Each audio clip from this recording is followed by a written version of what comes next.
TDP కార్యాలయంపై దాడి కేసును నేడు ఏపీ హైకోర్టులో మరోసారి జరగనుంది. అయితే గుంటూరు జిల్లా మంగళగిరిలోని తెలుగుదేశం పార్టీ కేంద్ర కార్యాలయంపై దాడి చేసిన కేసులో అరెస్టులు కొనసాగుతున్నాయి.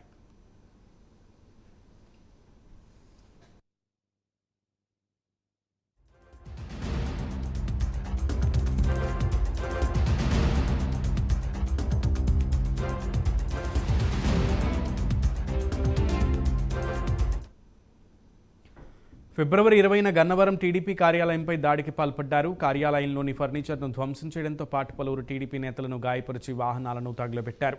5 గంటల పాటు గన్నవరంలో వారు సృష్టించిన అరాచకం, విధ్వంసం స్థానికులను భయాందోళనలకు గురిచేశాయి. పోలీసులు టీడీపీ కార్యాలయంపై దాడికి పాల్పడిన వారిని సీసీ కెమెరాలు, వీడియోల ద్వారా గుర్తించారు.